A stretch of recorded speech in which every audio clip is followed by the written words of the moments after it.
Welcome back to another episode of an Investor's Journey podcast. I am your host, Jonathan Barbera.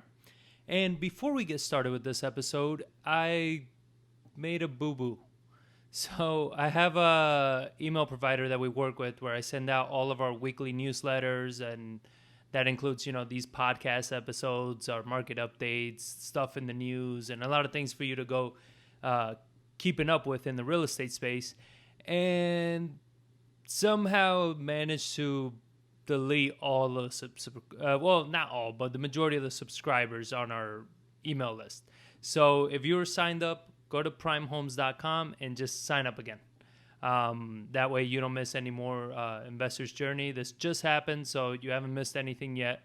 But yeah, go to the website, primehomes.com, and make sure you sign up to the Investor's Digest. That being said, I wanted to talk about something that's it's something I've been seeing in real estate since I started, and I saw it recently again, and I felt like it was good to talk about. It's something that we call the kiss of death. So in real estate or in business in general, the kiss of death we refer to as you hit it big right off the gate, right? So you have no experience, you just started, and you crushed it. You in real estate, a lot of times this is with a wholesale. So you hit a really big wholesale fee, right? Maybe 20, 30, even 80, $90,000 on a wholesale fee. And man, nothing can be more detrimental to this person's business.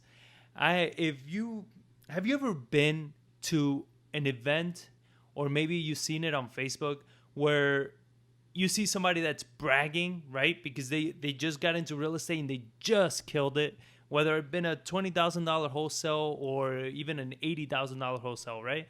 And they just killed it, and they're bragging about it, as they should, right? You're proud of yourself. You should be proud of yourself. I have the tendency to follow these people because, again, I saw it at the beginning. So I will start following them, and 6 months later, you don't even see them anymore, right? They're pretty much gone because they realized they weren't able to hit that paycheck again. They weren't able to hit that home run again. And that's what they keep looking for, because when they got started, the first deal they got was they hit it out of the park. They want every deal after that to be the same or better. They don't understand that is a one-off. That is a very rare occasion, which is why we call it the kiss of death, because most people's career in real estate or business dies right after that happens. And this happens in business as well. I mean, I've seen it with web designers where they hit one massive contract from the beginning, right? This is a client that has them on retainer. They're doing all the design aspects for it. And all of a sudden, that whatever happens to that client, they go away. And they realize that their whole business was on this one client.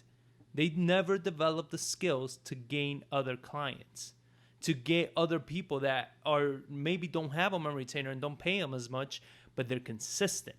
So what happens with the kiss of death is that it takes away from you learning how to work hard, which is what is required, not just in real estate, but in business. You need to understand how to start at the bottom and work your way up. Look at it from a job perspective, right? You get a job, whatever it is, a career, whatever you want to call it, and you start at the bottom.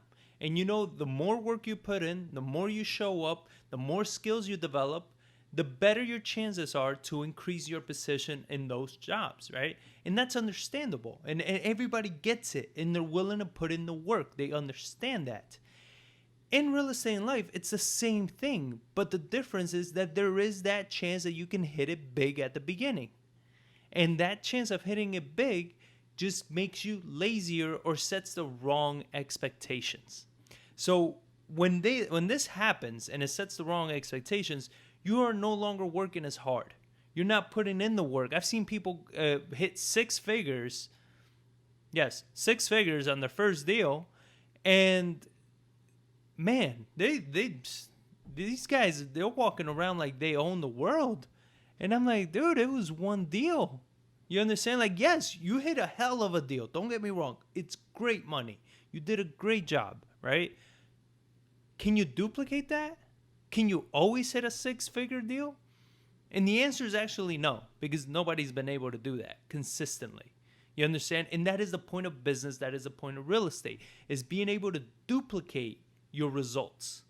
And when you hit that big deal right from the get-go, it's hard to duplicate those results. It's damn near impossible to duplicate those results because you didn't even know what got you those results. You just got out there and perhaps you stumbled across the right deal at the right time. That's all it was. And the majority of times, that's all it is.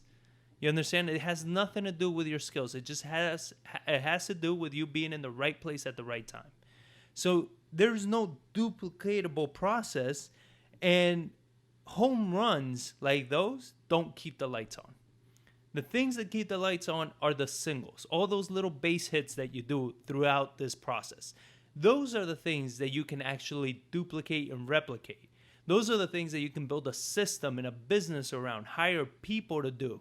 You understand? Is those little base hits all the time. Those are the ones that keeps your business lights on. And the home runs, that's the cherry on the top, right? That's just because you're in business. You've been in business so long that you're able to hit those home runs. You know what I mean? And that just puts it over the top for that year. But you cannot depend on that. You understand? And if you're listening to this and you hit a home run on your first deal right out the gate, congratulations. But pretend that shit never happened. All right? Don't go to vacation. Don't go buy a new car. Don't go shopping. Pretend that shit did not happen. Keep that money, put it in your reserves, and get back to hitting the ground. You understand? Get back to hitting those bases. Go back to the beginning. How are you building this? You cannot replicate that big deal again, and you know you can't replicate it because you don't even know where the hell it came from. So stop trying. Get yourself back to the ground floor. Understand where you are. Get grounded again, and start looking at this again, and start analyzing your business. How can you go and get your next smaller deal, a replicatable deal? Now, I'm not saying you should, only go for small deals. I'm saying that is just what it is, right? In real estate, the majority of deals you're going to do are small. And then when you're in it long enough, you're going to hit some big ones. But I see this all the freaking time. I always see investors always bragging about these home run of a deal that they hit. And don't get me wrong, we all get excited when we hit those very easy $50,000, $60,000 deals, $100,000 deals. We all get excited on that. Of course. I mean, it's damn near easy money. But you got to bring yourself back down, right? You got to bring yourself back in and know that, all right, that was a one-off. You understand? Like, that's great and all. I got that money. I can put that in reserves. I can reinvest it. Hopefully you're being smart with it. But understand that that's not the business model. The business model is the base hits. You understand? Like, it's baseball all over again. It's all the example I always give you guys. Like, is think day to day. Think business. How are you going to be able to systemize that home runs? You understand? Like, wouldn't it be great if a baseball team, every time somebody got at bat, the only thing they did was hit home runs?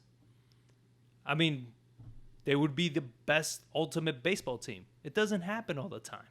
You understand? And these are guys that all they do is practice swinging every single day. And still, they have to be happy with hitting base hits.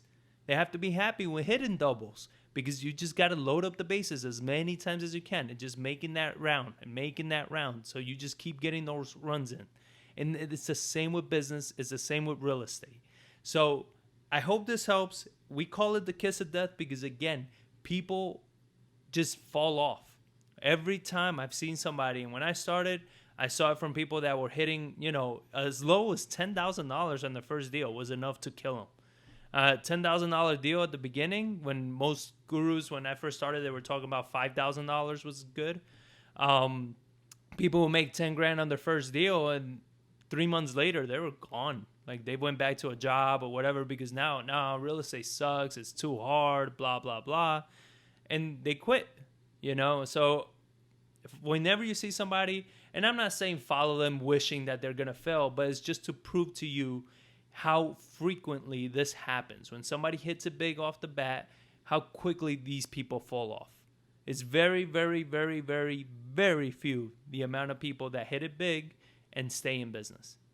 You understand? And successfully stay in business, that they keep doing deals moving forward. So I hope this helps. If you have any questions, again, always reach out to us. Comment below. Let me know what you're thinking. And again, if you were subscribed to our newsletter, get back in there and subscribe again. I'm sorry. It was a huge screw up. So just get back in there, subscribe, so then you don't miss any more newsletters coming forward. And I appreciate you guys for watching. Share this with your friends. Comment below. I love the feedback, guys. So thanks again for watching, and I'll catch you on the next one.